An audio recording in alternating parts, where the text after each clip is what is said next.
on Kiwi. Time to talk politics. Week number 3 on the election campaign with the leader of the Labour Party, Phil Goff, this morning. Morning, Phil.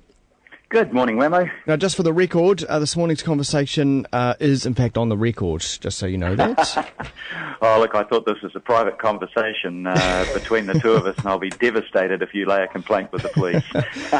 Of course, we are talking... Hey, what a farce. Well, yeah, okay. Has it been a farce? Yeah, it's rather extraordinary. Of course, now details are starting to come out about the content of the so-called teapot tapes just through journalistic questions to some of the other politicians. It looks like there was a discussion about Don Brash's leadership of ACT Party, and also perhaps the type of people who vote for Winston Peters, the elderly, was also discussed as well, and perhaps in a disparaging way. Is that your understanding? Yeah, I haven't heard the tapes, apparently John Key hasn't heard the tapes either. He said he couldn't remember, he couldn't answer the question. He hasn't listened to the tape. You were part of the conversation. No, he wasn't at the meeting. He wasn't at the meeting. He wasn't there. It must have been a lookalike. Hey, just before I comment on that, I just want to say why I think it's a farce and why it just got worse and worse. Comparing this with the News of the World leaking, taping a conversation or removing conversations off a murdered teenager's telephone. Yeah. I think that girl's family was absolutely right. That's just a cheap shot, even to make the comparison.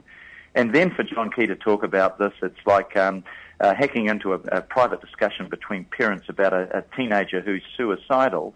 I mean, that's clutching at straws as well. This was a public meeting. They invited you, the media, to come along. Your noses were pressed to the window.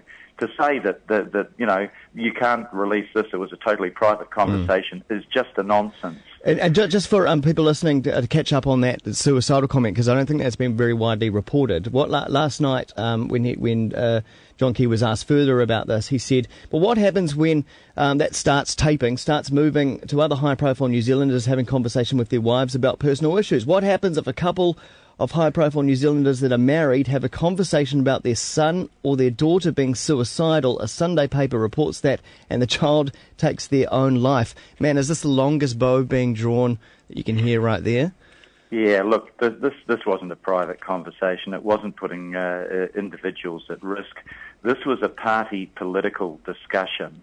This was John Key entering into a deal with John Banks, representing a party opposed by 99.3% of the population. This was John Key working out a way to smuggle ACT back into Parliament against the wishes of people so that he could shore up a majority. Yeah. That's what it was about. Nothing to do with suicidal teenagers or children who had been murdered.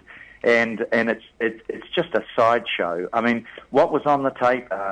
They probably did talk about the internal machinations of the ACT Party because Mr. Key is donkey deep in what they're doing there. I don't know why he's running the ACT Party as well as the National Party now, but he is. And it was obviously, from what I've heard on the reports anyway, I haven't seen it. Yeah. It's disparaging about old people that were voting for New Zealand First. Well, I'm sorry, Mr. Key, this is a democracy. Old people are entitled to have a say and to do what they like. And obviously now everyone would like to see the tapes released so that we can start moving on back to discussing policy, yeah? Yeah. Look, if you just let's put an end to the sideshow. John Key should be honest up front, release the tape. If he said it's bland, he's got nothing to hide, he can't remember what he said, 5 minutes ago, but, if that's all true, release the tape, let's move on, but don't send it to the police so that the police then tell the media that they shouldn't be saying anything about it. It really looks like he's got something to hide. I don't know whether he has. What are your thoughts? To look like. Do you think it is going to come out? It's going to come out, isn't it, before the election? Look, I don't know. I suppose the downside to this one, Wammo, is, is this what we should really be discussing? Well, no, exactly. At a critical election. We should be talking about whether we should be selling our assets, how we upskill our kids, how we help people with the cost of living. Exactly. I do want to get onto that, but I just do want to talk about the dirty deal done in Epsom. What do you make of the brother of David Lange, Peter Lange? He's advocating that people who vote, say, Greens or Labour, should hold their nose and vote for Goldsmith just to make sure they get Goldsmith over the line, just to put an end to the dirty deal in Epsom. Well, that's Peter Longie's viewpoint. My viewpoint's a bit different. I always say, vote for what you believe in. Vote for the candidate that you think's the best candidate. Vote for the party that you think's going to make a difference even to if the it's future of the country. Even if it's the difference between changing the government or staying with the status quo that is John Key. Well, I give more credit to the people of Epsom. They can smell a dirty deal and see a dodgy deal when it's put in front of them. You're essentially relying on National Party voters. Yeah, look, I think the National Party have had a gutsful of act. They've had a gutsful of its track record over the last 3 years. They, along with most New Zealanders, don't want to see it back into Parliament, and it's all looking a bit desperate for John Key doing this shonky deal in order to try to smuggle them back in. Not just John Banks, but the hope that he can get Don Brash there and other people. I don't think people want to see Don Brash back in Parliament. Hey, what's this talk about you wanting to boot an Aussie bank out with their involvement with being the middlemen and selling the assets? Oh, this is Lazard's merchant bank, an Australian merchant bank that National is planning to give $100 million of Kiwi money to in order to stitch up a deal to flog off our assets to foreign investors. You know, I'm frankly pissed off about that. Yeah. Is that the best way we can spend $100 million to do something that 80% of New Zealanders don't want to have happen? I've written to the bank. I've said that the morning after a Labor-led government is elected, we will be terminating your contract forthwith. Okay.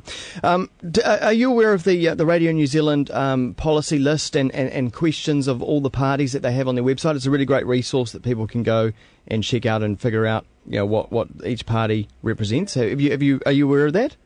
I know of it. I haven't visited the site and been on the road. Are you aware that the National Party hasn't answered any questions from Radio New Zealand for that particular project they're running? That doesn't surprise me at all. Do you think? My follow-up question to that is: do you think New Zealanders are even aware that the National Party is barely engaging in any kind of policy debate in this election? Do you think the New Zealand public are aware of that? I think it needs to be highlighted because this is about our future. This is about alternative policies. This is not about another series of photo opportunities. This is serious business. This is about the New Zealand that our kids are going to grow up in, and that's what the focus should be on. And National should be held to account by us and by you for their failing to front up and say what they're actually planning. Because how do you combat the point of view? I heard this, I think this was on Breakfast TV the other day, just an average Joe on the street said, oh, look, I don't really care too much about policy, but I'd like to have a beer with John Key, that's why I'm voting for him. How do you compete against that, Phil? Well, I think that when people go into the polling booth on election day, they're going to be saying, this is the only chance I've got to keep New Zealand-owned assets owned by us in New Zealand and returning value to us for generations to come. If I vote Labor, I can stop those sales. If I vote National, those sales will go ahead, and I'm against those sales. I think that's when the crunch point comes. The other decision, of course, on election day is the referendum, our preference for the electoral system. John Key is now coming out in support of supplementary member. He's going to vote against MMP. It's quite an extraordinary step. I think David Cameron is doing something similar, is he not, in England at the moment? He's voting, he's saying his preference in public. What's your preference? Well, my preference, I'll vote for MMP, and that's my personal decision. Everybody's got to make their decision on it. But I'll vote for MMP because it's the fairest system. If a party gets 35% of the vote, they should get 35% of the seats. Everybody's vote should count equally. Under MMP, that happens. Mr. Key wants a system, actually, that would not be proportional to people's votes for parties. It's designed to stack it so that in future he could have a clear majority and could do whatever he liked. Well, that's actually why people changed the system in the first place, to stop that. And if MMP stayed, you'd agree with it being tweaked? Oh, absolutely. I'd put an end to this rort that's going on in Epsom as soon as I could. I mean, that's got to be done in consultation with the public and through a select committee. Your preference would be lose the ability to drag MPs through if you win a seat? Yeah, exactly, Wammo. Unless you bridge the 5% threshold, you get elected an electorate seat. That's the only seat you get. If you get over 5%, you get proportional. That's how you keep the system workable, and that's why it exists in that form in most other successful democracies. Hey, Phil Goff, really appreciate your time this morning. Thanks, Wammo. Good to talk to you, mate. Cheers. You take care. Cheers. Leader of the Labour Party, Phil Goff, there with us. It is now